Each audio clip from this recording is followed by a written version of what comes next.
poor girl showed up to the interview without shoes, and unexpectedly, the Millionaire CEO chose her out of the 25 candidates. Before we get into the story, leave a comment and let us know what city you're watching from. And don't forget to rate the story from 0 to 10 at the end. Enjoy the story. Blair was running down the sidewalk like her life depended on those next few minutes, and in a way, it really did. She was late for an interview that could change everything. After missing the bus and having no money for an Uber, her only option was to run, 9 blocks on foot.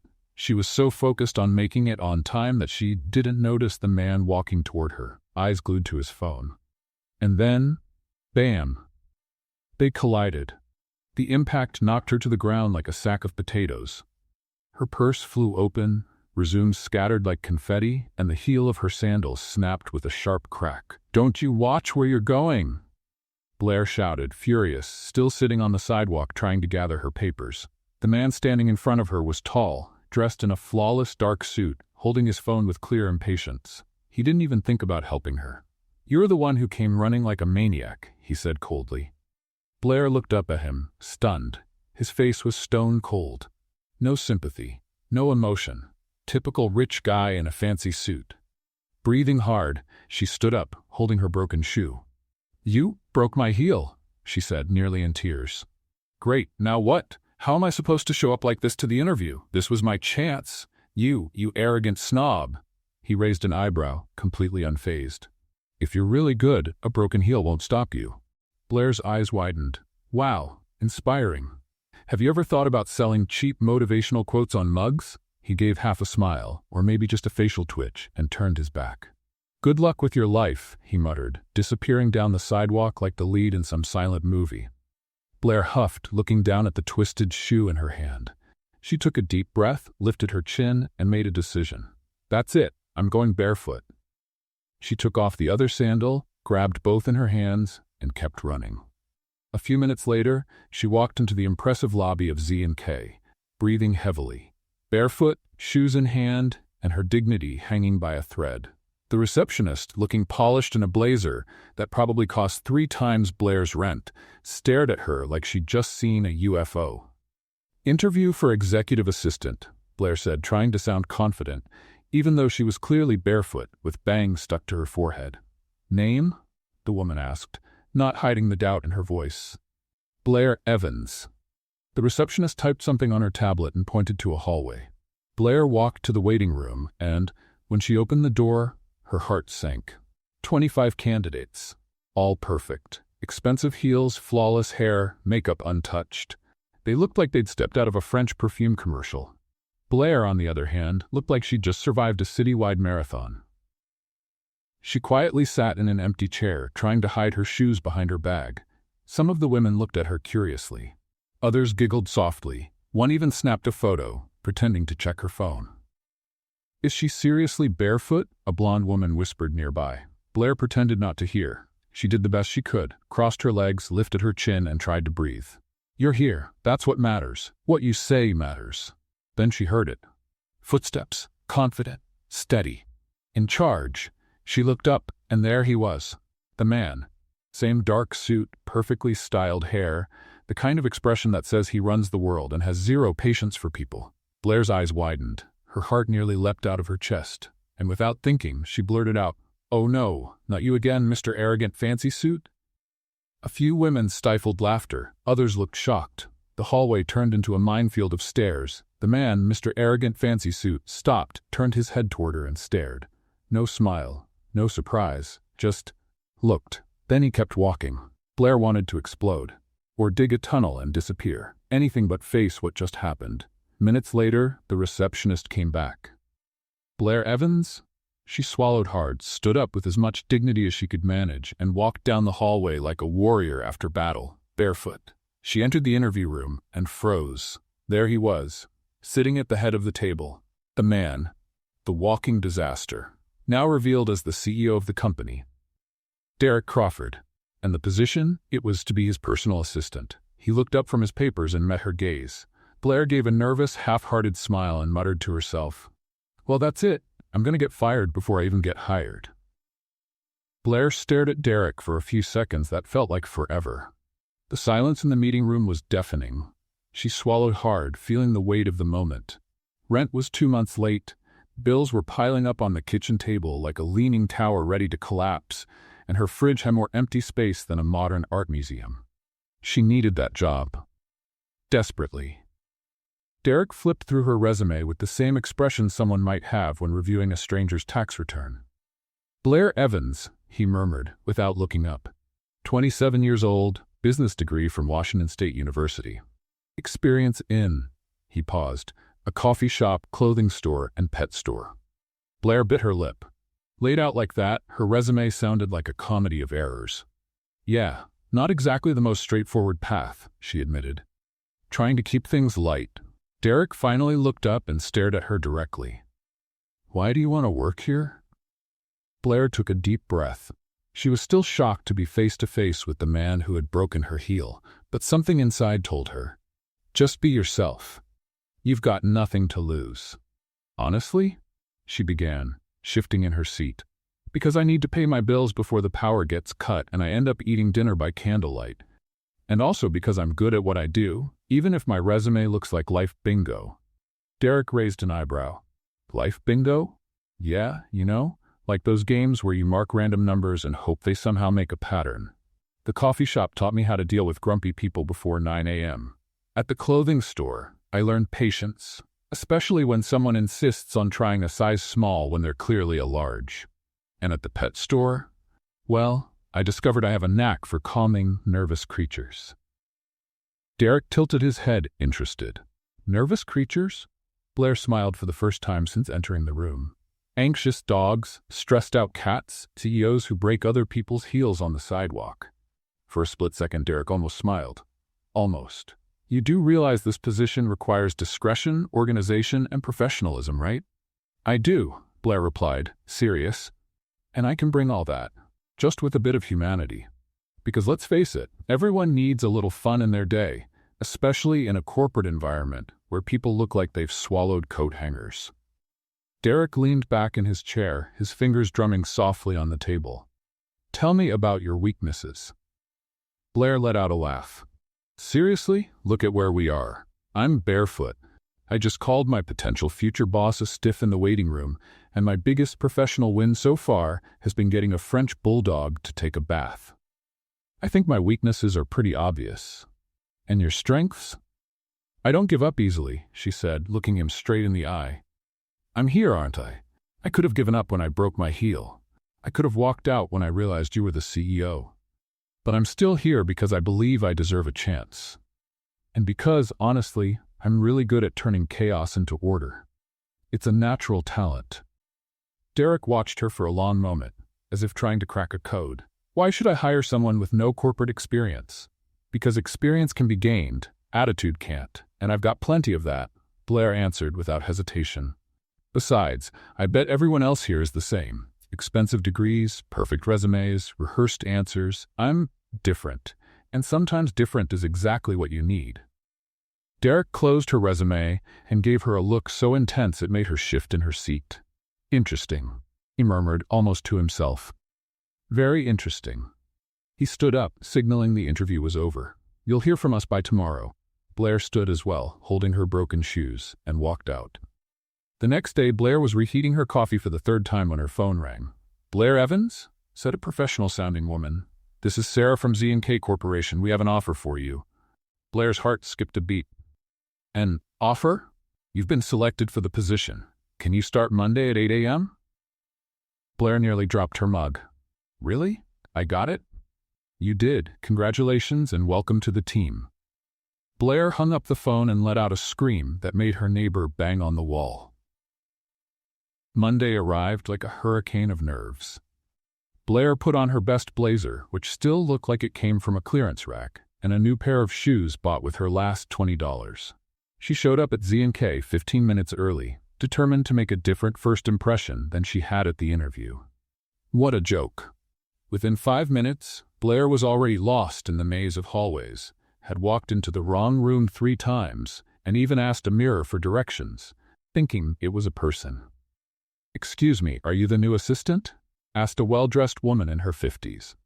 Yes, that's me, Blair, she replied, relieved to finally find a real human being. "I'm Emily from HR. Let me show you to your desk." Emily led her through more hallways to a neat workstation just outside a large door with a golden nameplate. "Derek Crawford, CEO." "This is your workspace," Emily explained. "Mr. Crawford values punctuality and efficiency." Blair sat in the swivel chair, which creaked in protest. "All right, and what exactly do I need to do?" "For now, just organize these documents and answer the phone." Emily walked away, leaving Blair alone with a stack of papers that looked like it had a life of its own. 2 hours later, Blair had already spilled a cup of coffee. Thankfully, it was empty. Answered the phone with, "Z&K, this is Blair," instead of the proper greeting. Reorganized the files alphabetically when they were supposed to be by date. Come up with a clever fix for the broken air conditioner using a fan and some creative positioning. Her coworkers had started to notice. Some chuckled quietly at her mishaps. Others were impressed with her creative problem-solving. "Who's the new girl?" someone whispered. "The one who showed up barefoot to her interview," another replied. The nickname stuck like gum to a shoe. At lunch, Blair discovered that being the barefoot girl from the interview was actually more of a perk than she expected. People came up to her, curious to meet the girl who walked in barefoot for a job interview, and still got hired. "Is it true you called Mr. Crawford arrogant?" asked Jake from marketing. "Technically, I said arrogant fancy suit," Blair corrected, sparking a wave of laughter. Derek watched everything from his office window. He didn't say anything, but his eyes followed Blair as she moved through the halls. There was something about her that intrigued him, a kind of authenticity he hadn't seen in years around the corporate world. At the end of the day, Blair was tidying up her desk when she noticed a folded piece of paper that hadn't been there before. Curious, she opened it. "You don't belong here." A chill ran through her. She looked around, but the office was nearly empty. Who had written it? And why? Blair folded the note and tucked it into her bag, a nervous feeling settling in her stomach. Maybe someone was right. Maybe she really didn't belong here. But one thing she knew for sure. She wasn't going to leave without a fight. A week had passed since Blair officially became the barefoot girl from the interview. The nickname had stuck like a tattoo, and she was getting used to the curious stares and whispers in the halls of Z&K Corporation. She was working on Derek's schedule when a sharp voice cut through the air like nails on a chalkboard. "So you're the famous newcomer causing such a stir." Blair looked up and saw an elegant woman with perfectly styled blonde hair and a smile that didn't reach her eyes. Her blazer probably cost more than Blair's monthly salary. "I'm Rebecca Hartwell, Senior Manager of the Finance Department," the woman said, looking at Blair like she was inspecting a flawed product. "I've worked here for 8 years." "Nice to meet you, Rebecca. I'm Blair," she replied, trying to keep a polite tone. Rebecca let out a soft laugh that sounded like breaking glass. "Oh, I know exactly who you are. The girl who showed up barefoot for her interview. How brave." Her tone was as sweet as poisoned sugar. Blair smiled. "Thank you. I like to think it was innovative. You know, breaking corporate paradigms." "Paradigms," Rebecca repeated, tasting the word like it was sour. "Interesting. And tell me, how does someone with your background end up in a position so close to the CEO?" The question came loaded with undertones. Blair tilted her head, playing innocent. "Maybe because he needs someone who knows the difference between competence and arrogance disguised as professionalism." Rebecca's smile faltered, just for a second. "Excuse me?" "Oh, nothing," Blair said, turning back to her papers. "Just noticing how experience can sometimes make people, well, stuck in their own certainties." Rebecca crossed her arms. "You're bold, I'll give you that. But boldness without substance is just stubbornness. This isn't a place for someone who doesn't know the rules of the game." Blair stopped typing and looked her straight in the eyes. "And what are those rules exactly? Being fake? Smiling while stabbing people in the back? Or is it just about wearing expensive shoes so you can step on others?" "Careful what you say, dear," Rebecca snapped back, the venom now clear in her voice. "Some people around here have enough influence to make your time here very uncomfortable." Blair stood up from her chair, smiling sweetly. "Good to know. That way I can be better prepared to deal with insecure people who feel threatened by a barefoot newbie." At that moment, Derek walked out of his office. He stopped when he saw the two women staring at each other like gladiators before a fight. "Is everything okay?" he asked, looking from one to the other. Rebecca quickly changed her posture, taking on a professional air. "Nothing serious, Derek, just getting to know our new colleague." Rebecca was explaining the company's unwritten rules to me, Blair added innocently. "Very enlightening." Derek looked at them for a moment, but said nothing. He simply placed a few documents on Blair's desk. "I need these reports reviewed by the end of the day," he said before heading back to his office. Rebecca waited for the door to close, then turned back to Blair. "This conversation isn't over," she muttered before walking away with firm steps. Blair sighed and sat back down. "Great. Looks like I've made a new friend." Later, Blair was heading out for lunch when she found Derek waiting for the elevator.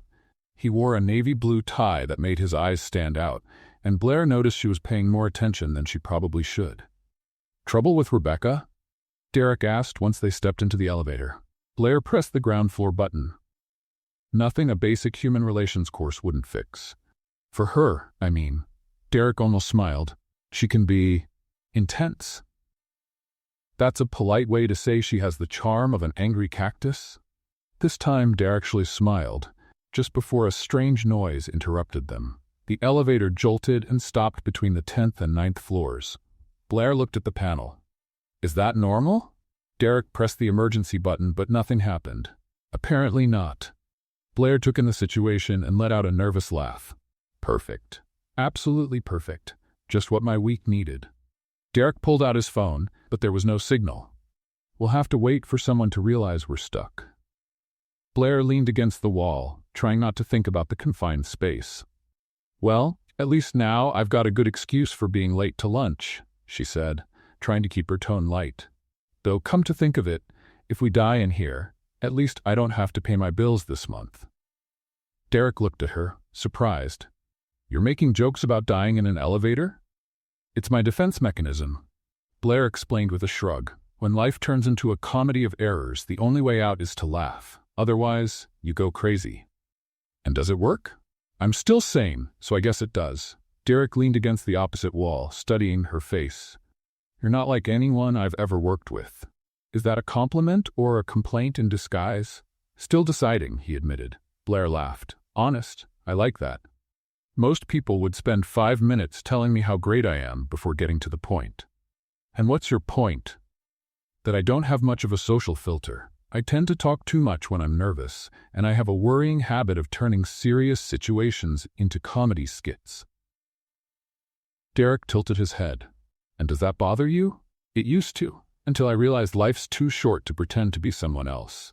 Plus, being real has this funny way of revealing who's genuine and who's fake." "Like Rebecca?" Blair made a face. "Rebecca's the type who smiles at your face and then tells everyone you have bad breath." This time, Derek laughed for real, a genuine sound that completely changed his expression. "You have a very particular way of looking at things. That's what happens when you grow up without money for therapy. You develop Barun philosophy." "Barun philosophy?" "Wisdom picked up from talking to strangers in cheap places.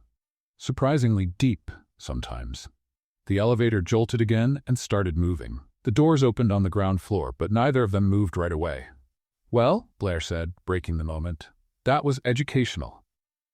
"I agree," Derek replied, though his tone had shifted somehow. They stepped out of the elevator, and Blair headed toward the exit. "Blair," Derek called after her. She turned around. "About Rebecca. If she gives you trouble, let me know." Blair smiled. "Thanks, but I can handle her. I've got experience with temperamental creatures, remember? Pet shop." Derek watched her walk away, a smile lingering on his lips.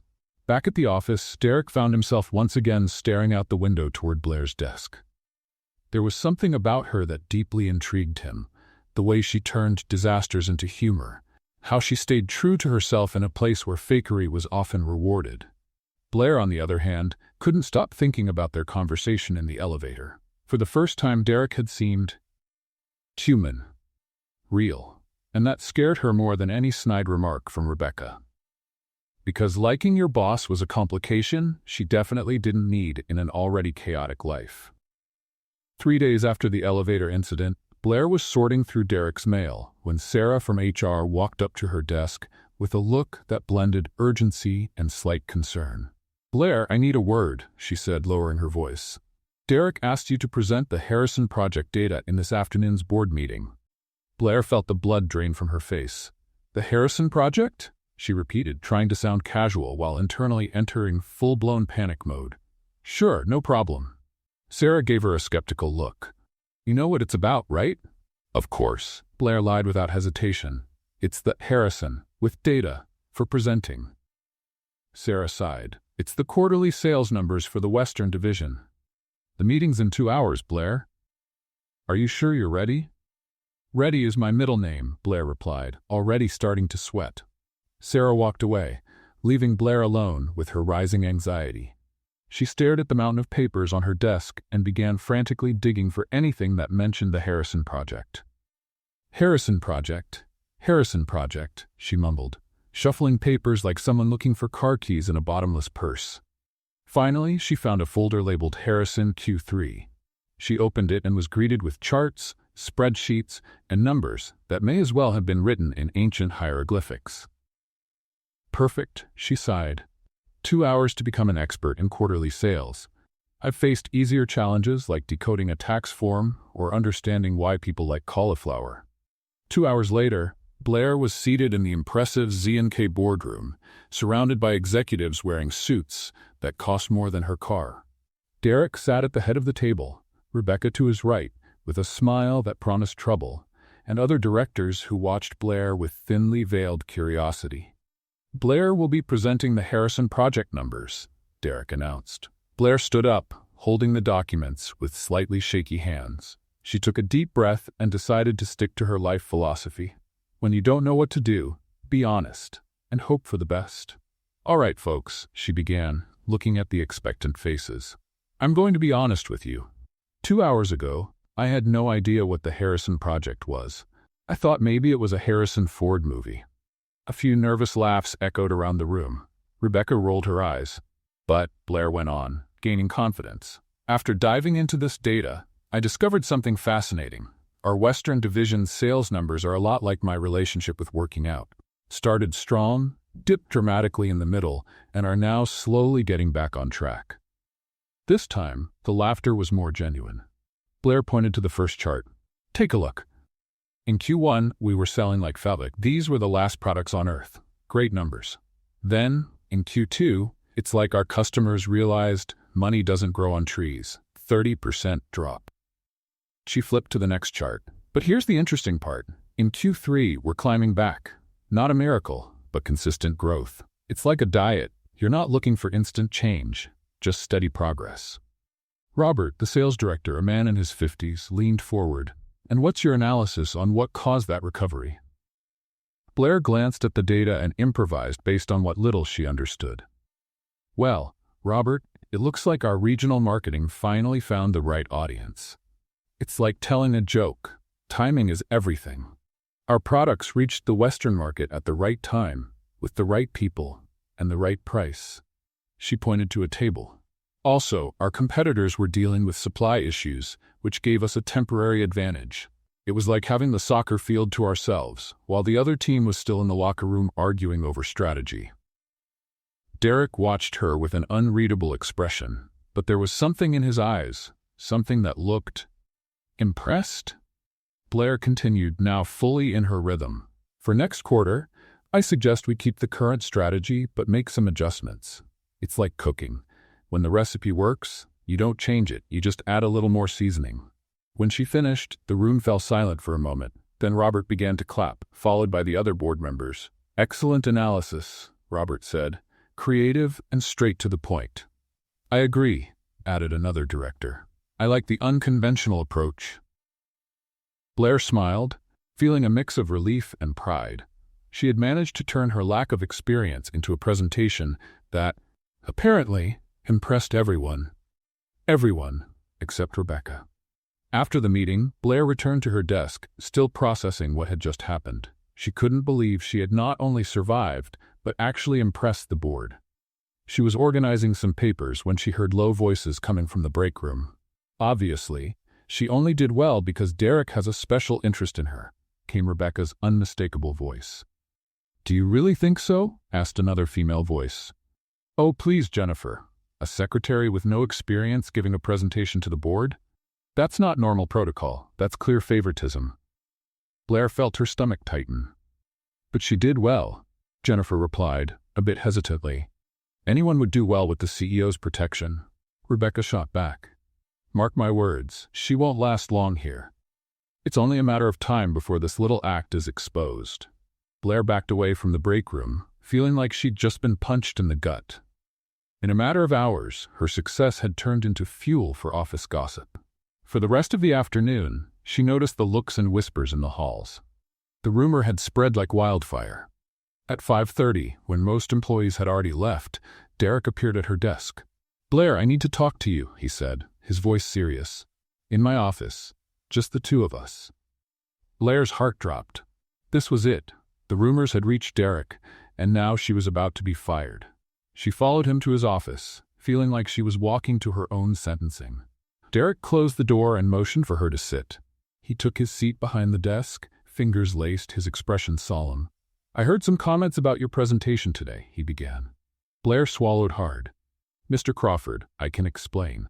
"No need," Derek interrupted. "Your presentation was excellent, creative, engaging, and effective." Blair blinked, confused. "So, I'm not being fired?" Derek tilted his head slightly. "Why would you think that?" "Well, the rumors? People are saying I only did well because of favoritism." Derek leaned back in his chair, studying her face. "And what do you think about that?" "I think it's unfair," Blair answered, finding her courage. "Maybe it wasn't the most technical presentation in the world, but it was honest, and it worked." Derek was quiet for a moment, then leaned forward. "Blair, can I ask you something personal?" She nodded. "Who are you, really?" The question caught her off guard. "What do you mean?" "You showed up here barefoot, turned your lack of experience into charm, won over a room full of skeptical executives, and now you're handling office gossip with the same grace. Who are you, really?" Blair took a deep breath. "I'm someone who grew up learning that life doesn't come with an instruction manual," she said, her voice gaining strength. "My mom worked 2 jobs to support us, and I learned early that you can either complain about the hand you're dealt or play it the best way you can." Derek listened in silence. "I don't have the most impressive background or the most relevant experience," she continued, "but I have something that might be more rare. Authenticity. I don't pretend to be someone I'm not. I'm not good at office politics or fake smiles. I just work hard and hope that's enough." Derek watched her for a long moment. "And when people question your ability?" "I prove them wrong," Blair said without hesitation, "like I did today." Derek smiled for the first time since the conversation started. "That's exactly what you did." Blair felt a wave of relief. "So, I can keep my job?" "Blair," Derek said as he stood up, "you're staying. Don't worry." As she left the office, Blair couldn't stop smiling. Maybe, just maybe, she really did belong there. After she walked out, Derek stood at the window, watching her organize her desk through the glass. There was something about her honesty that completely disarmed him. It had been years since anyone had spoken to him so directly, without any hidden agenda. Blair knocked on the door and came in with a few documents. "Contracts from Thompson Industries for your review," she said, placing the folder on his desk. Derek turned from the window. "Blair, can I ask you something else?" She looked at him curiously. "Sure, as long as it's not about advanced math. My brain's still recovering from today's presentation." Derek almost smiled. "How do you manage to keep your sense of humor in every situation?" Blair sat down in the chair across from his desk. "Do you want the honest answer, or the version fit for a holiday card?" "The honest one. Because the other option is crying, and crying ruins mascara, and good mascara is expensive." Derek laughed, a genuine laugh that caught him off guard. "And besides," Blair continued, "I've learned that when you laugh at tough situations, they lose a bit of their power over you. It's like taking the batteries out of a spoiled kid's remote." Derek leaned forward, resting his elbows on the desk. "You have a very unique way of seeing life. That's what happens when you learn early on that life doesn't follow a script. My mom used to say we can either be victims of our circumstances or the directors of our own chaos." "She sounds like a wise woman." "She was," Blair said softly. "She passed away 3 years ago. Cancer." Derek felt a familiar ache in his chest. I'm sorry. Thank you. And you? Big family, I imagine. Successful CEO must have come from a business dynasty. Derek hesitated. He rarely talked about his personal life, but there was something about Blair that made him want to open up. Not really. My mom died when I was 15. Cancer, too. Blair looked at him with genuine compassion. Wow, I'm sorry. That must have been really hard. It was. My father, he shut down after that. Work became his way of dealing with the pain, and eventually it became mine too. And now, is he still around? Derek shook his head. He passed away 5 years ago. Heart attack. He was in the office until his last hour. Blair was quiet for a moment. So in a way, you kind of inherited the loneliness along with the company. The observation caught him off guard with how accurate it was. That's one way to put it. And the board? I bet they love having someone so young running everything. Derek gave a bitter laugh. Love is a strong word. They tolerate it, as long as the profits keep coming. But there's always pressure. Every decision is questioned. Every hire. Blair tilted her head. Every hire? Like me? Especially you. Because I don't fit into their perfect corporate world? Because you're real, Derek said, surprising himself with the honesty. And that scares them. Blair smiled. Well, for what it's worth, I scare myself sometimes too. Yesterday I tried to make coffee and somehow broke the machine. Still don't know how. Derek laughed again, feeling lighter than he had in months. How do you do that? What, break appliances? It's a gift.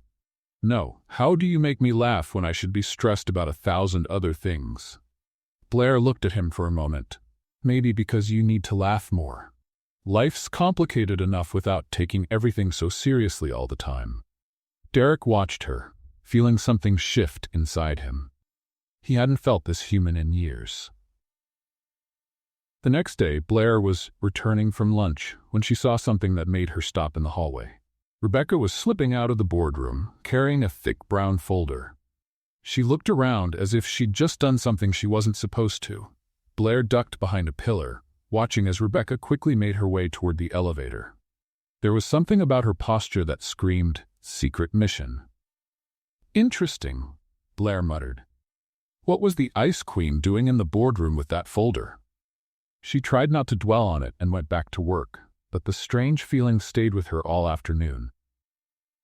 3 days later, Derek appeared at her desk, his expression serious, so serious it made Blair's stomach drop. Blair, I need to speak with you, he said. His tone was formal again. Now. Blair followed him into his office, trying to read his face. Derek closed the door and motioned for her to sit down. I've received some concerning information about you, he said, sitting behind his desk. Blair's heart started racing. What kind of information? Derek opened a folder on his desk. The board received a detailed report questioning your competence and your intentions here at the company. Blair felt a chill rush through her. My intentions? According to this report, you've shown serious inexperience, made deliberate mistakes to get attention, and, Derek paused, you've allegedly used emotional manipulation to influence my decisions. Blair stood up, outraged. What? That's completely ridiculous. Who wrote this? This fiction? The report is anonymous, Derek said, watching her reaction. Of course it is, Blair scoffed, because people who spread lies usually don't have the courage to sign their name. Derek closed the folder. Blair, I need you to be completely honest with me. Is there any truth to any of these accusations? Blair looked him straight in the eye. You know me, Derek. At least a little, Blair said, her voice steady but wounded. I'm a lot of things. Clumsy, sometimes impulsive, definitely not the most conventional employee you've ever had. But manipulative, a liar, a saboteur? She shook her head, hurt in her eyes. If you believe I'm capable of that, then maybe you don't know me as well as I thought. Derek watched her for a long moment, then stood up. I know you're none of those things, he said firmly. How can you be so sure? Because manipulators don't own up to their mistakes. They don't show up to interviews barefoot, and they definitely don't joke about dying in an elevator. Blair felt a wave of relief. So, you don't believe the report? Not a single word, Derek replied. But I need to find out who's behind it. I have a guess, Blair said, recalling the moment she had witnessed earlier. Rebecca? I saw her coming out of the boardroom a few days ago with a very suspicious-looking folder. She looked like she'd just been caught doing something shady. Derek nodded. "I'll talk to her." An hour later, Derek called Rebecca into his office. She walked in wearing her usual professional smile, stout, but Derek noticed the tension in her shoulders. "Have a seat, Rebecca," he said, motioning to the chair. "Of course, Derek. How can I help you?" Derek placed the dossier on the desk between them. "Do you recognize this?" Rebecca's face paled slightly, but she kept her composure. "Looks like a board report," she said with feigned indifference. "It's an anonymous report filled with serious accusations against Blair. Interestingly, the language used mirrors things I've heard you say more than once." Rebecca lifted her chin. "If my professional observations happen to align with the board's concerns, maybe you should consider they're valid." Derek leaned back in his chair. "Rebecca, you've worked here for 8 years. You've always been competent. But this," he tapped the dossier, "this is petty and baseless." "I'm just protecting the company's interests," Rebecca replied, but her voice was losing its strength. "No, you're sabotaging a colleague out of personal jealousy," Derek said, his voice firm. "And that ends now." Rebecca stood abruptly. "You'll regret protecting her, Derek. She's not who you think she is." "And you're not who I thought you were," Derek shot back. "Now I suggest you refocus your energy on your own responsibilities." Rebecca stormed out of the office, her steps stiff with frustration. Derek knew her pride wouldn't let this go easily. This wasn't over, but it was a start. The following Monday, Derek approached Blair's desk with a determined look. "I need you to come with me on a business trip," he said without preamble. Blair looked up from the documents she was organizing. "A trip? Where to?" "New York. We've got a crucial meeting with Hamilton and Associates on Thursday. The deal's practically gone, and I need every bit of help to save it." Blair blinked a few times, trying to process. "You want me, someone who once broke a coffee machine, to help save a major contract?" "Exactly," Derek said. "Your presentation last week proved that you have a unique perspective. Sometimes that's what makes the difference." Blair felt a mix of pride and sheer terror. "Okay, when do we leave?" "Wednesday morning. Flight's at 8. "In the morning?" Blair asked, as if he'd just suggested flying to Mars. "In the morning," Derek confirmed, trying not to smile. On Wednesday, Blair arrived at the Seattle airport 2 hours early, determined not to mess anything up. She had triple-checked everything: ticket, documents, luggage. What she didn't expect was how her anxiety would turn her into an even more exaggerated version of herself.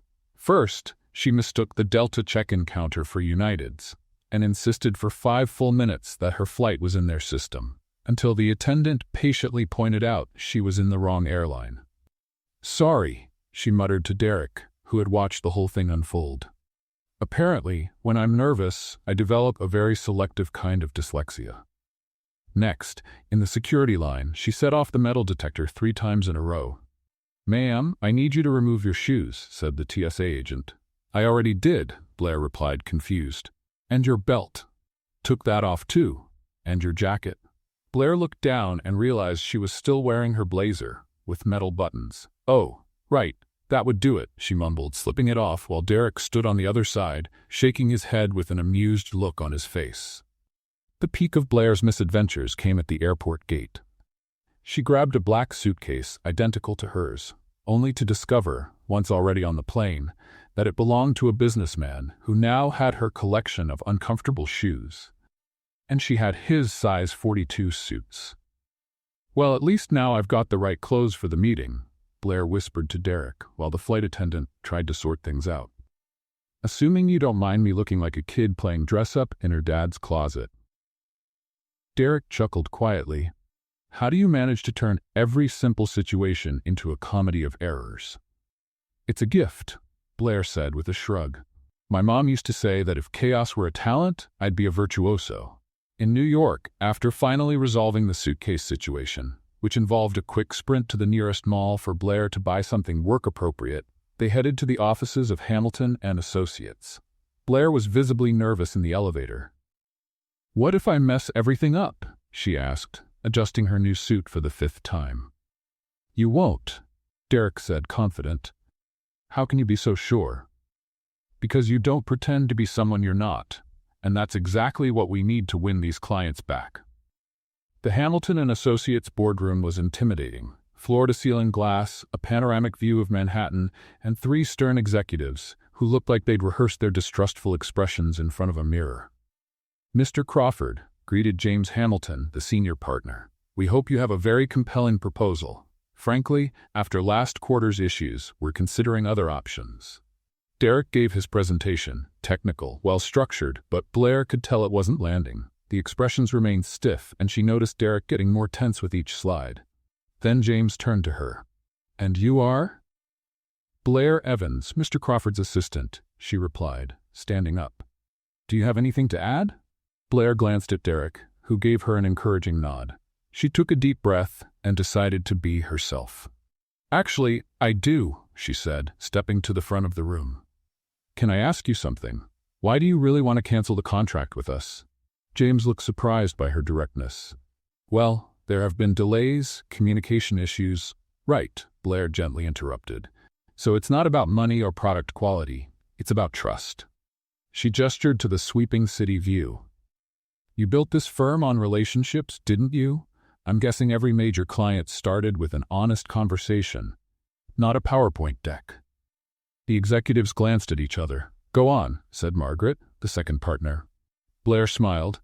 "We've made mistakes, I won't pretend we haven't. But here's the thing, we've learned from them, and now we don't just want to fix what went wrong, we want to build something stronger." She pointed toward Derek. "This man hasn't slept well in weeks, trying to figure out how to fix what we messed up. Not because he has to, but because he truly cares about your success." Blair picked up a marker and walked over to the whiteboard. "Let me show you exactly how we can rebuild this relationship, step by step." Over the next 20 minutes, she outlined a recovery plan that combined practical solutions with just the right touch of humanity, something Derek had never seen in a corporate presentation. When she finished, the room fell silent. James leaned forward. "That was the most honest presentation we've ever seen," he said slowly. "And the most effective," added Margaret, smiling for the first time. 2 hours later, they walked out of the building with the contract not only renewed, but expanded. "Blair?" Derek said the moment they stepped into the taxi. "What you just did was extraordinary." "I was just being honest," she replied, still trying to process what had happened. "It was much more than that. You saved a years-long business relationship." Blair smiled. "Well, technically we saved it. I just brought the organized chaos. You brought the competence." Derek looked at her with a depth that made her heart race. "You really underestimate yourself." Back at the hotel, they discovered one final surprise. A mix-up in the reservation had put them in the same room. Apparently, the system registered a double room for Mr. and Mrs. Crawford, the receptionist said, clearly embarrassed. Blair and Derek looked at each other. "We can fix this easily," Derek started. "Actually," the receptionist added, "we're fully booked because of a convention. There are no other rooms available tonight." Blair sighed. "Of course, because my day clearly needed a little more comedy." Derek turned to her. "I can find another hotel." "Don't be ridiculous," Blair cut in. "We're adults. We can share a room for one night without turning it into a Hollywood drama." The tension in the room was thick. 2 beds, but the space felt smaller than it should have. "I'm going to take a shower," Derek said, grabbing his things. While he was in the bathroom, Blair sat on the bed, trying to process the day. The presentation, Derek's praise, and now this. When Derek came out wearing only pajama pants and a t-shirt, Blair felt her breath catch for a moment. "Want to order room service?" he asked, seemingly unaware of the effect he was having. "Sure," she said, hoping her voice sounded normal. Over dinner, they talked about work, the city, a little bit of everything and nothing. The silences weren't awkward, but there was a spark in the air that neither of them addressed. "Blair," Derek said suddenly, more serious. "Yeah? Thank you. For today. For everything." They were sitting on the room sofa, closer than they probably should have been. Derek reached out and gently touched her face. "Derek," Blair whispered. He leaned in, and for a moment, time stopped. Their lips were just inches apart when Blair suddenly pulled away. "We can't," she said, standing up quickly. I work for you. This would just make everything messy." Derek looked at her, breathing uneven. "You're right," he said finally. "Sorry." "You don't have to be sorry," Blair said, though her voice shook. "It's just complicated." But even as she said it, they both knew something between them had changed for good. Whatever that was, it couldn't be ignored anymore. Back at the office on Friday, Blair was doing her best to pretend nothing had happened in New York. The problem was, every time Derek walked past her desk, she felt a flush rise up her neck. And every time he spoke to her, his voice had a rough edge, like he'd swallowed sand. "Good morning, Blair," Derek said, stopping at her desk with a few documents. "Good morning, Mr. Crawford," she replied. Way too formal. Derek raised an eyebrow. "Mr. Crawford? Since when are we using formal titles again?" Blair pretended to be deeply focused on organizing staplers that were already perfectly lined up. "Well, we're at work. Gotta be professional, right?" Derek looked at her for a moment, a barely there smile tugging at his lips. "Right. Professionalism." He walked away, but Blair could feel the shift in the air. It was like there was an invisible current connecting them, and every tiny move only made the tension stronger. Throughout the morning, Blair noticed she wasn't the only one who felt it. People around the office were paying closer attention to how she and Derek interacted. Especially Rebecca, who was watching like a hungry hawk. At lunchtime, Blair was in the elevator when Jennifer from marketing stepped in. "So, how was New York?" she asked with a curious smile. "Productive," Blair answered, trying to sound casual. "We managed to renew the Hamilton contract." "I heard you nailed the presentation." "It was a team effort." Jennifer murmured, with that tone that says, "I know there's more to it." "Must have been a very close team effort." Blair felt her internal alarm go off. "Like any professional presentation," she said. "Maybe a little too fast." Jennifer's smile widened. "Of course, professional." When the elevator doors opened, Blair almost ran out, but she could feel Jennifer's eyes on her back the whole way. By Monday, the rumors had spread like a virus on an old computer. Blair kept hearing pieces of conversations in the halls. "Got real close in New York. She moved up way too fast." "You think it's really just about her skills?" Blair tried to ignore it, but it was like trying to ignore a fire alarm. No chance. Rebecca, of course, took every opportunity to fan the flames. "Well, she did rise through the ranks fast," Rebecca said in the break room, loud enough for Blair to hear from the hallway. "From barefoot in her interview to flying with the CEO in just a few weeks. Impressive." "Maybe she's just really good at her job," said Emily from HR. "Oh, I'm sure she's very good," Rebecca replied, her tone full of suggestion. "The real question is, good at what exactly?" Blair wanted to walk into that break room and say a few things she'd regret, but she knew keeping her dignity was more important than getting the last word. On Tuesday, during the weekly department meeting, things came to a head. Rebecca made a point of publicly questioning Derek's decision to take Blair to New York. "Derek, wouldn't it have made more sense to take someone with more experience to such an important meeting?" Rebecca asked, flashing her trademark fake smile. The room went silent. Blair felt every head turn in her direction. Derek leaned back in his chair, his face taking on that cold, unreadable expression Blair had seen on her very first day. "Rebecca," he said, his voice calm but sharp as glass, "may I ask what exactly is your concern?" "Well," Rebecca began, her tone drenched in false politeness, "some people might question the criteria used for selecting employees for important corporate travel." Blair felt her face flush hot. It was like being on trial for crimes she hadn't committed. Derek rose slowly from his chair. "Let me make something very clear to everyone in this room," he said, his voice slicing through the air. "Blair Evans earned her place at this company through talent, dedication, and competence. Her presentation in New York was exceptional and directly led to the renewal of a contract we had all but lost." Blair's eyes widened. Derek was defending her, publicly. "Anyone who questions her qualifications," he continued, locking eyes with Rebecca, "should first take a hard look at their own results. Blair saved a multi-million-dollar business relationship. How many of you can say the same?" The room fell into heavy silence. Rebecca, clearly flustered, had turned a visible shade of red. But Derek wasn't finished. "If anyone has concerns about my management decisions, you're more than welcome to address them with me directly. Now, can we get back to the matters that actually matter?" The meeting went on, but Blair barely heard a word. Derek's fierce defense had been so absolute, there was no room left for doubt, at least not in the boardroom.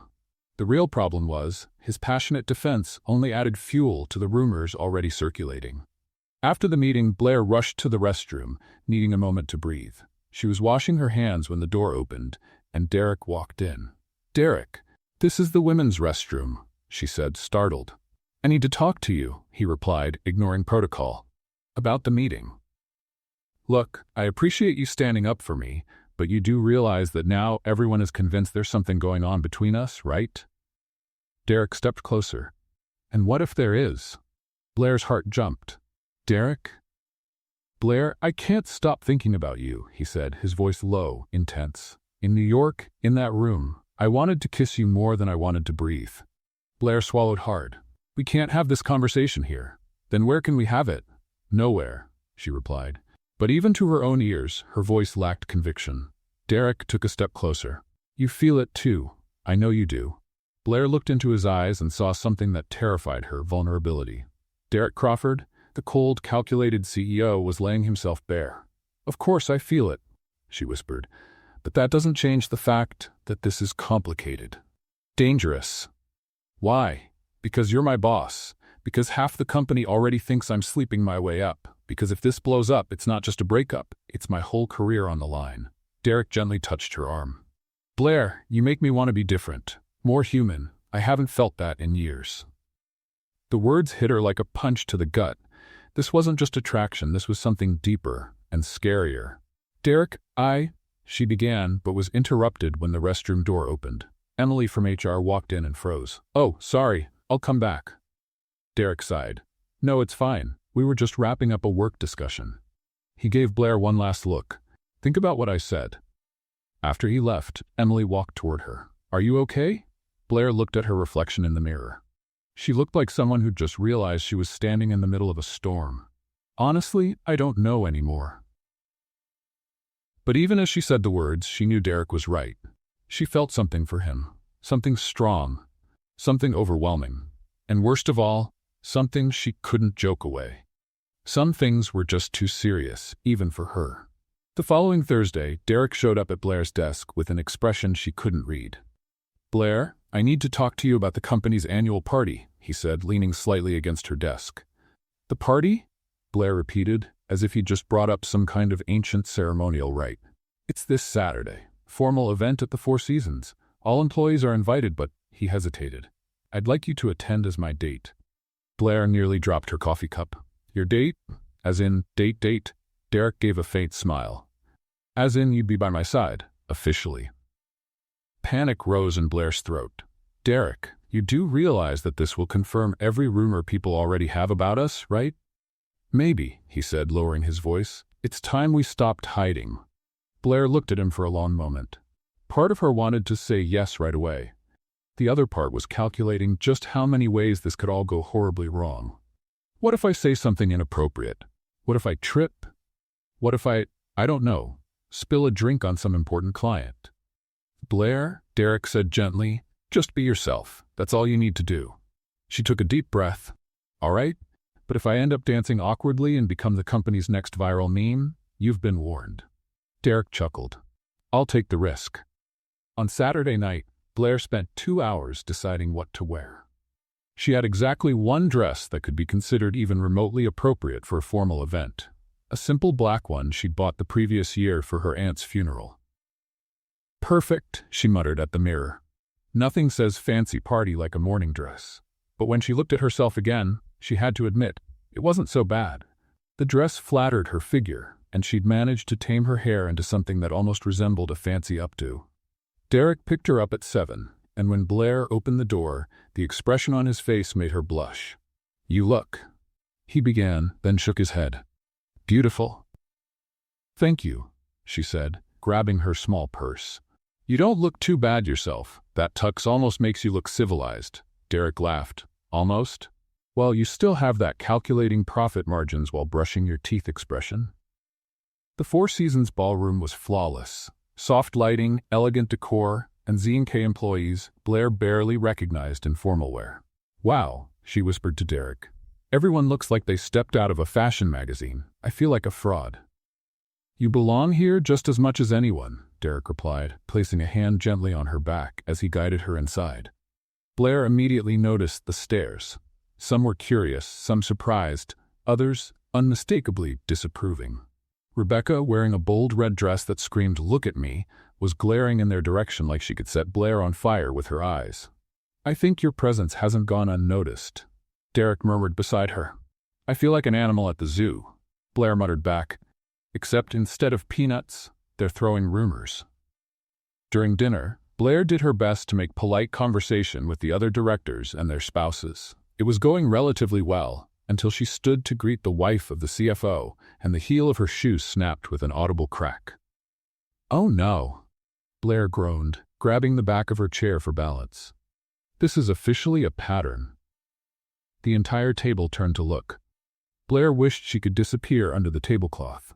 "Sorry," she said, trying to hold on to her dignity while noticeably tilting to one side. "Apparently, my shoes have a mind of their own and choose to self-destruct at critical moments." Instead of the awkward silence she expected, the table burst into laughter. Genuine laughter. "That happened to me at my wedding," said Margaret, the marketing director's wife. "Right in the middle of the vows." "At least it didn't happen during your pitch," added Robert, chuckling. "Imagine explaining that to the board." Blair smiled, realizing her little disaster had ironically broken the stiff formality at the table. Derek leaned toward her. "Want me to fetch a Band-Aid from life's emergency kit?" "Very funny," Blair replied, but she was smiling too. After dinner, as the music started, Blair watched the elegantly dressed couples glide across the dance floor like swans on a lake. "I don't know how to dance," she told Derek when he approached. "Neither do I," he lied shamelessly. "Derek, you grew up in a wealthy family. I'm sure you had ballroom dancing lessons." "Maybe," he admitted, "but I've never danced with someone barefoot." Blair glanced down and laughed. She'd kicked off her shoes after the incident. "Well, at least we know I won't be breaking another heel tonight." Derek extended his hand. "Shall we try?" On the dance floor, Blair tried to follow Derek's lead, but it was like teaching quantum physics to a hamster. She stepped on his feet, turned the wrong way, and at one point even got tangled in her own skirt. "Sorry," she laughed as Derek untangled her. "I warned you, I'm a disaster." "You're being delightful," Derek said, pulling her a little closer. "Is that a polite way of saying I dance like a drunk penguin?" "You dance like someone who's not afraid to laugh at herself." Around them, Blair could see other couples smiling as they watched her and Derek awkwardly sway. But there was no judgment, only something surprisingly warm, something kind. "I think we've become tonight's entertainment," she whispered. "I don't mind," he said, eyes fixed on hers. Something shifted between them. The music continued, but it sounded further away now. The crowded room seemed to fade until it felt like only the two of them remained. Just Blair, just Derek, and the space between them slowly disappearing. Derek stopped trying to teach her the steps and simply held her, gently swaying to the rhythm of the music. "Blair," he said softly. "Huh? Thank you." "For what?" "For reminding me that life can be fun." Blair felt her heart skip a beat. There was something in the way Derek looked at her, like she was the most precious thing in the world. At the end of the night, Derek walked her to her car. The parking lot was nearly empty, lit only by the soft lights of the hotel. "Well?" "That was an interesting evening," Blair said, nervously playing with her purse strap. "It was perfect," Derek replied. They stood beside her car, neither of them seeming to want the night to end. "Blair," Derek said, stepping closer. "Derek, don't say anything," he whispered, raising his hand to gently touch her face. "Just don't say anything for a moment." And then finally he kissed her. It wasn't hesitant or unsure like it almost had been in New York. It was certain, intense, and made Blair forget completely where they were. When they pulled apart, Blair was breathless. "Wow," was all she managed. Derek smiled. "Wow is a good response." Blair looked at him, processing what had just happened. "Derek, this changes everything." "I know," he said, still holding her face. "Do you still care?" Blair thought of all the complications, all the risks, all the reasons why this was a terrible idea. Then she leaned in and kissed him again. "Apparently not," she murmured against his lips, "because sometimes the heart speaks louder than logic." And Blair's heart was screaming that Derek Crawford was worth every complication. In the weeks that followed that kiss in the parking lot, Blair and Derek developed a sort of carefully choreographed dance of discretion. At the office, they were strictly professional, but there were small gestures only the two of them understood. A lingering glance during meetings, fingers brushing as they passed documents, secret smiles when no one was looking. "I need you to organize my schedule for next week," Derek said one morning, standing beside Blair's desk. "Of course," she replied professionally. "Any time preferences?" "Keep Thursday and Friday afternoons open," he said quietly. "I've got important plans." Blair looked up and saw the almost imperceptible smile on his lips. His important plans usually involved quiet dinners at restaurants far from the city center. "Understood, Mr. Crawford," she replied, having to bite her lip not to smile. Their early outings were adventures on their own. Derek, used to restaurants that required reservations weeks in advance, found himself being dragged by Blair to what she called hidden gems. "This place looks cozy," Derek said diplomatically, eyeing the small Italian restaurant in a Capitol Hill neighborhood. "You mean it looks cheap?" Blair translated, laughing. "Derek, not every place needs a maitre d' and linen tablecloths to serve good food." "I wasn't criticizing," he defended himself. "Just never eaten somewhere with the menu written by hand on a chalkboard." "Welcome to the real world," Blair said, grabbing a table near the window. "Here, the Italian grandma in the kitchen knows your name, not your bank balance." Derek watched as Blair greeted the waiter in basic Italian and asked for recommendations like a regular. There was an ease about her, a way of adapting and finding joy in simple things that he hadn't experienced in a long time. "How did you find this place?" he asked, tasting the lasagna, which, he had to admit, was delicious. "My neighbor, Mrs. Rossetti. She said if I didn't try her granddaughter's cooking, I'd be missing the point of life," Blair explained. And considering Mrs. Rossetti's survived the Great Depression, 2 wars, and 4 husbands, I figured she knew what she was talking about. Derek laughed. 4 husbands? She says the first 3 were practice for the last one, who was perfect. They were married for 40 years until he passed in his sleep at 85. "And what does she do now?" "Tends her garden, feeds stray cats, and gives me unsolicited dating advice," Blair said, twirling spaghetti on her fork. "Last week she told me it was time I hooked a big fish instead of playing with sardines." Derek nearly choked on his wine. "She said that?" "Mrs. Rossetti isn't exactly known for subtlety," Blair laughed. "But I think she'd approve of you. You're definitely not a sardine." During these nights, Derek discovered sides of Blair that the office didn't reveal. She talked about her childhood, how she learned to cook by helping her mom, about her half-forgotten dreams of traveling the world. "I've always wanted to see the Northern Lights," Blair said one evening as they walked along the waterfront after dinner. "It seems like something so magical, it's hard to believe it's real." "Why haven't you gone?" Derek asked. Blair shrugged. "Money, priorities, life, you know how it goes." Derek stopped walking. "Actually, I don't. I've always been able to go wherever I wanted." "Must be nice," Blair said, without bitterness. "But maybe that's why I value the small adventures more. Like this one," she gestured to the 2 of them walking by the water. 6 months ago, if someone told me I'd be secretly dating my boss, I would have suggested therapy." "Dating?" Derek repeated with a smile. Blair blushed. "I don't know what the official term is for this." Derek stopped and pulled her gently closer. "I like dating." Blair also discovered that Derek carried a weight she hadn't imagined. During a particularly rough night, when a major business deal had gone south, she saw a vulnerable side of him. "Sometimes I feel like I'm carrying everyone's expectations," he confessed, sitting on the couch in Blair's small but cozy apartment. "Shareholders, employees, my father's legacy. It's like spinning plates on sticks." "And what happens when you drop a plate?" Blair asked, handing him a mug of tea from her mismatched collection.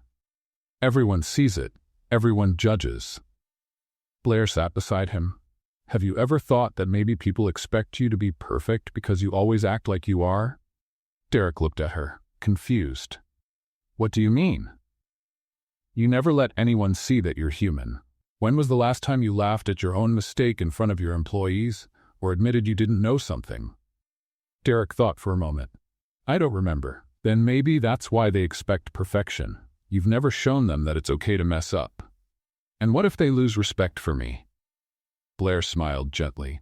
Derek, your team doesn't respect you because they think you're perfect. They respect you because you're competent and fair.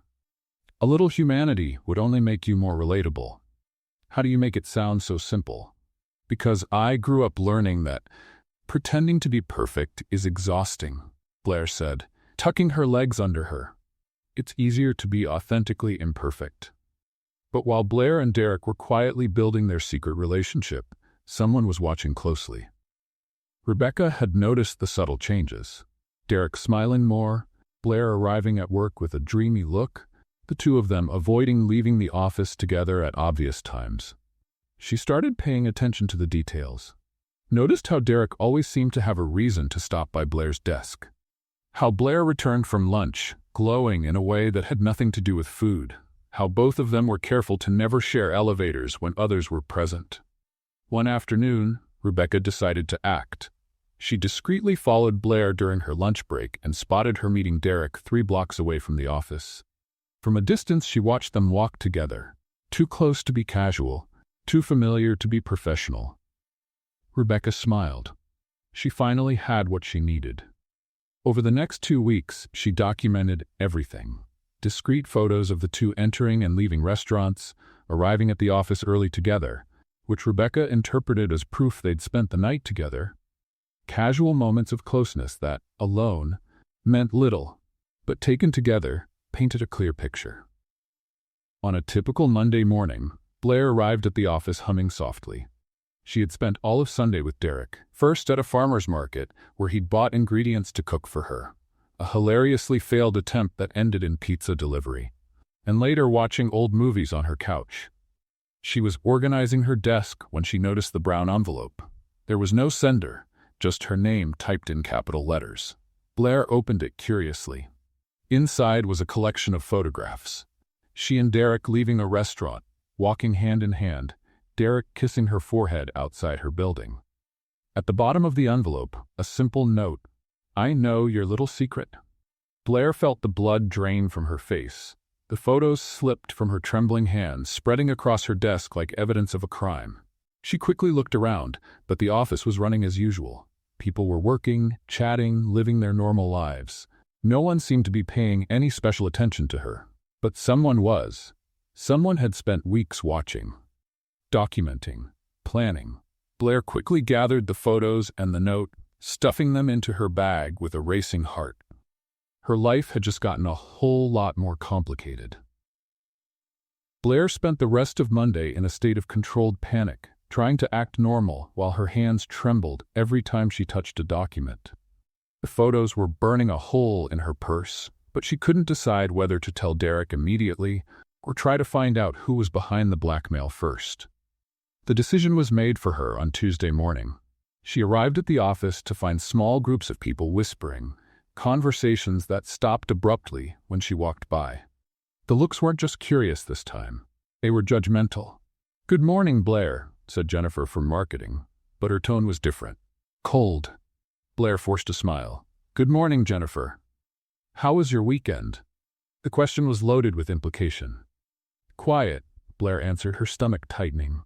When she got to her desk, she found Jake from finance waiting for her, looking uncomfortable. "Blair, can I talk to you for a minute?"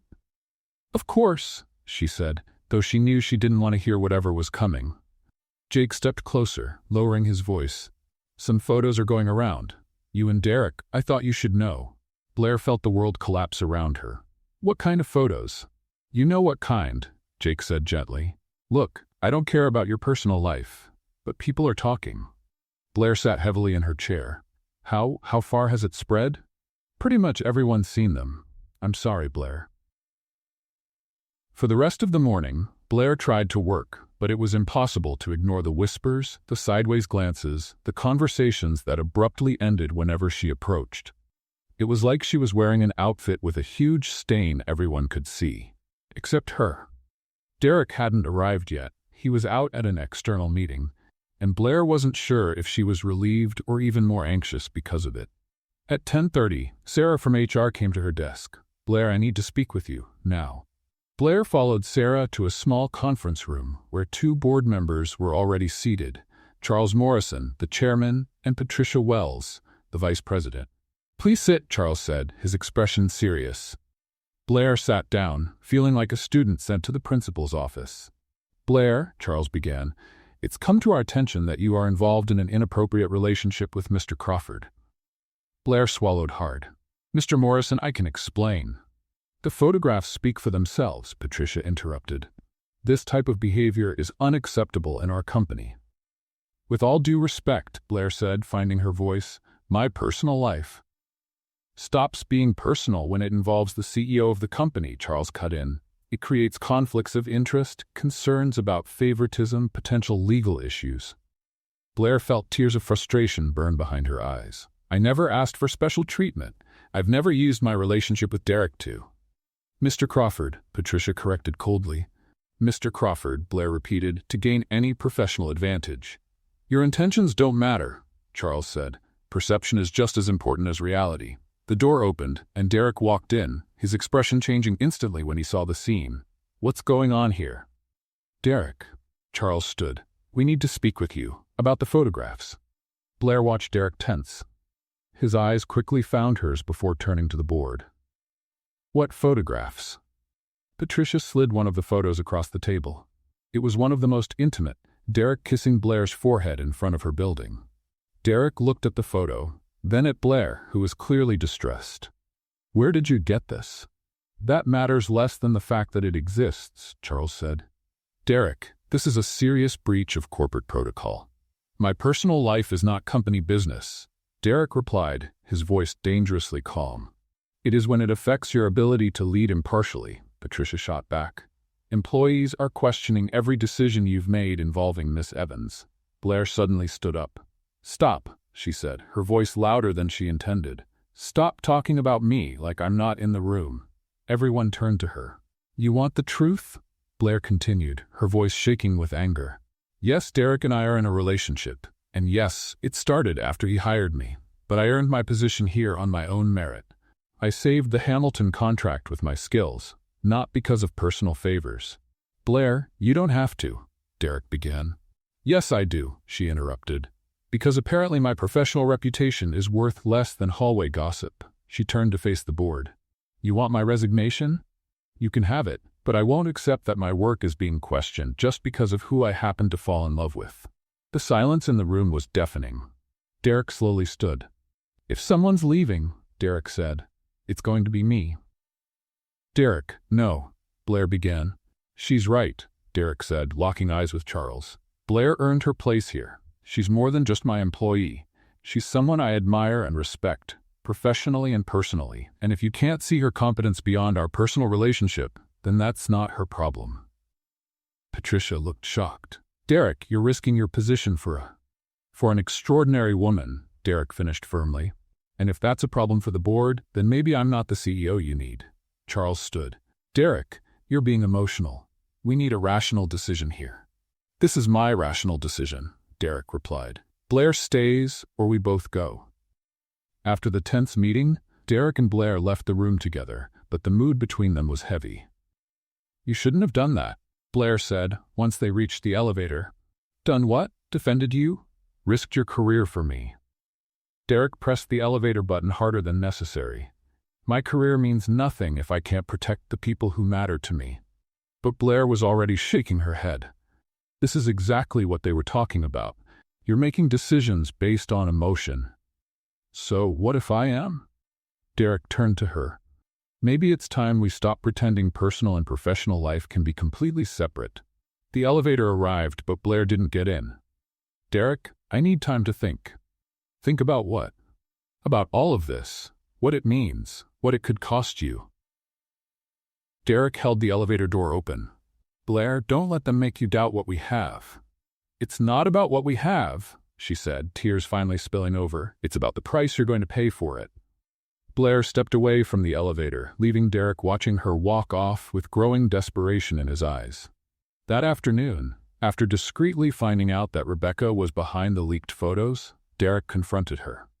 The result? Her immediate dismissal. But the damage had already been done. Blair packed up her things in silence, ignoring the curious glances from coworkers. When Derek returned from his HR meeting about Rebecca, he found only a note on his desk. I need time to think. Don't look for me for a few days. Derek sat heavily in his chair, staring out at the city, now feeling strangely empty without Blair nearby. She was gone. And for the first time, Derek Crawford didn't know how to fix the most important problem in his life. 3 days passed with no word from Blair. 3 long days that felt like months. He'd called countless times, but she didn't answer. He'd gone to her apartment, but her neighbor, Mrs. Rossetti, told him Blair had left to think and hadn't said when she'd be back.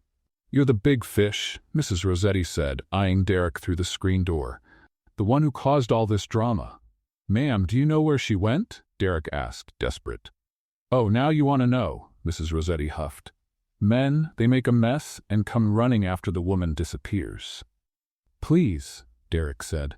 "I need to talk to her." Mrs. Rossetti studied him for a long moment. "She's where she always goes when she needs to clear her head. The community center in the neighborhood where she grew up, helping with the kids." Derek drove for 40 minutes until he reached Ballard, the neighborhood where Blair had grown up. The community center was a modest building, but well kept, with children's drawings taped to the windows. Inside, he followed the sound of laughter until he found a room where Blair was sitting on the floor, surrounded by a dozen kids between 6 and 10 years old. She was holding a storybook and doing a different voice for every character. "And then," Blair said in a deep, dramatic voice, "the dragon said, 'Who dares enter my castle without knocking first? Don't you know that's very rude?'" The kids giggled, and a little girl raised her hand. "Miss Blair, do dragons knock when they visit people?" "Of course they do, Sophie," Blair answered seriously. "Polite dragons always knock. The rude ones show up breathing fire without warning." Derek stood silently in the doorway, watching. There was something different about Blair here. She looked lighter, more herself, like she belonged. When the story ended and the kids were sent off for snack time, Blair finally noticed Derek standing there. Her smile faded. "What are you doing here?" she asked, getting up and brushing off her skirt. "Mrs. Rossetti told me where to find you." "I'm going to have a very serious talk with that woman about confidentiality," Blair muttered. Derek stepped closer. "Blair, we need to talk." "There's nothing to talk about," Blair said, starting to organize the books. "You made your choice, I made mine." "What choice? I didn't have a choice. Not when it comes to you." Blair stopped organizing and looked at him. "Derek, you risked your career, your company, everything you worked for. And I'd do it again," he said without hesitation. "That's exactly the problem," Blair exclaimed, frustrated. "You can't make irrational decisions because of me." "Why not?" The question caught her off guard. "What do you mean, why not?" Derek sat down on one of the small children's chairs, looking absurdly large. "Blair, I've spent my whole life making rational decisions, calculated ones, based on numbers and projections, and do you know where that's gotten me? To an empty life, surrounded by people who only respect me because they're afraid of me." Blair sat in another tiny chair facing him. "Derek, you want to know the last time I really felt alive?" Derek continued. "When I ran into you on the sidewalk, when you called me a stuck-up jerk, when you walked into that interview barefoot." Despite everything, Blair smiled slightly. "Well, you were being arrogant." "I was," Derek admitted, "and you were the first person in years who had the guts to say so." They sat in silence for a moment, listening to the children's laughter outside in the playground. "How are things at the office?" Blair finally asked. "Rebecca was fired. The board is divided. Half want me gone, the other half admit you really did save the Hamilton contract." "And you?" Derek sighed. "Honestly, for the first time, I don't care what the board thinks." Blair looked at him, surprised. "How can you not care?" "Because I've found something more important than corporate approval." "What?" Derek stood up from the tiny chair and offered her his hand. "Come with me. I want to show you something." They drove to Green Lake Park, where they had walked a few times during their secret evenings out. Derek led her to the edge of the lake, where ducks lazily floated in the calm water. "Remember the first time we came here?" Derek asked. "You said you'd never fed ducks before," Blair recalled, "and almost got pecked trying to give one a piece of bread straight to its mouth. And you laughed so hard you nearly fell into the lake." "It was funny," Blair defended. "You, the big CEO, being intimidated by a duck." Derek turned to her. You know what else I remember from that night? What? It was the first time in years I laughed at myself. The first time I didn't care about looking ridiculous.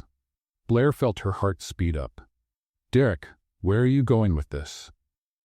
Derek took a deep breath and, to Blair's complete surprise, got down on one knee in the grass by the lake.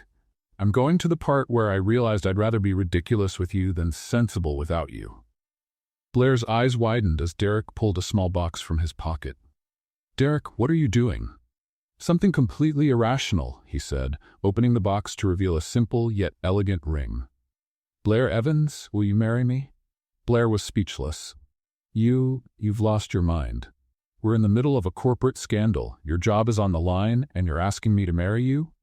Yes. That's not a rational answer. It's not, Derek agreed. It's the first completely emotional decision I've made in 20 years. And you know what? I've never felt more certain about anything in my life. Blair looked at Derek, kneeling in the grass, holding a ring, with ducks floating behind him like aquatic witnesses. People are going to say it's crazy. Probably. That it happened too fast. Maybe. That you're having a midlife crisis. Possible, Derek admitted with a smile. But you know what they won't be able to say? What? That it's not love. Tears welled in Blair's eyes. Derek Crawford, you are officially the most stubborn and romantically impulsive person I've ever met. Is that a yes? Blair looked at him, then at the ring, then at the lake where the ducks were still paddling, as if proposals were a daily event. Yes, she said, laughing through her tears. It's a yes, because apparently I've gone crazy too.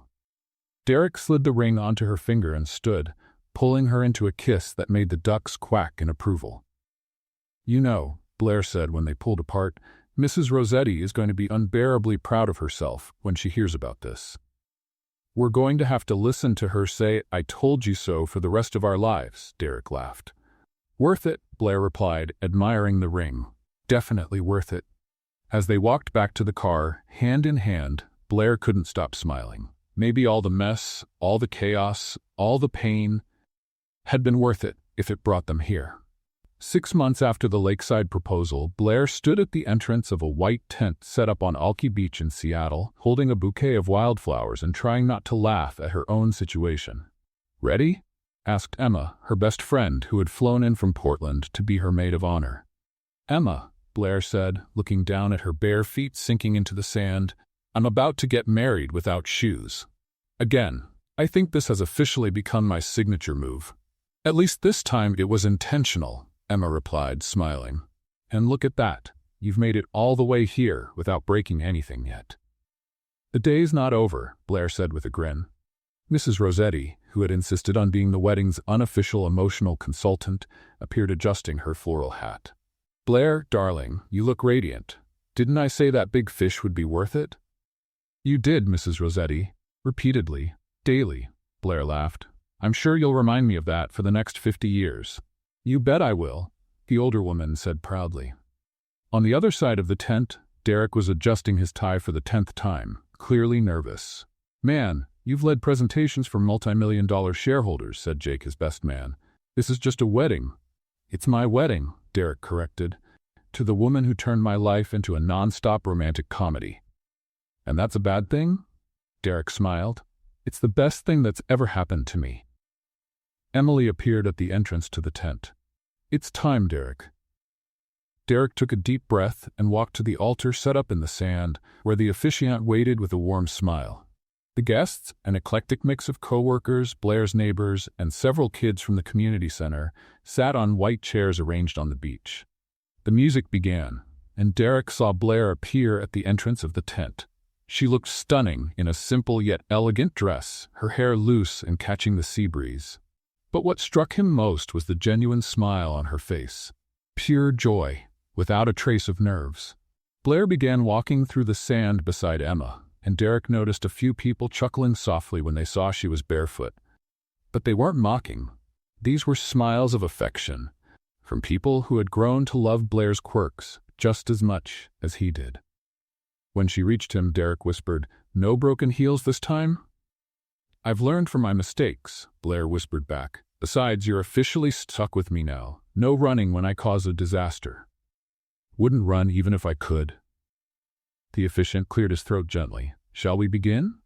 "More than ready," Blair replied. The ceremony was everything Blair had dreamed of, intimate, joyful, and completely true to who she was. When it came time for the vows, Derek went first. "Blair," he began, holding her hands, "when we met, you broke my heel." "Well, technically it was your heel, but you get the point." Laughter rippled across the beach. "More importantly, you broke my routine, my expectations, my carefully built emotional walls. You brought chaos into my organized life, and I discovered that was exactly what I needed." He paused, visibly moved.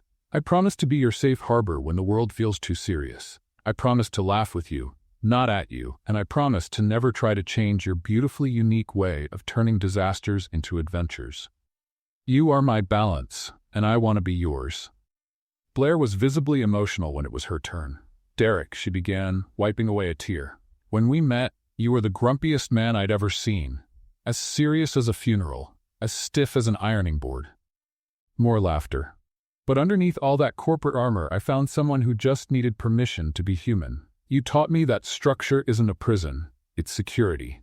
And I hope I taught you that a little chaos can be freeing." She smiled through tears. "I promise to never let our life become boring. I promise there will always be laughter in our home, even and especially when things go wrong. And I promise that no matter how many heels I break in the future, I will always come home barefoot, but happy, to you." When they exchanged rings and kissed, the applause on the beach was warm and genuine. The co-workers who once questioned Blair now applauded her sincerely. At the reception, held on a deck overlooking the sea, Blair moved through the guests feeling lighter than air. "Blair," said Charles Morrison, the chairman of the board, approaching with his wife, "I want to apologize for the misunderstandings last year."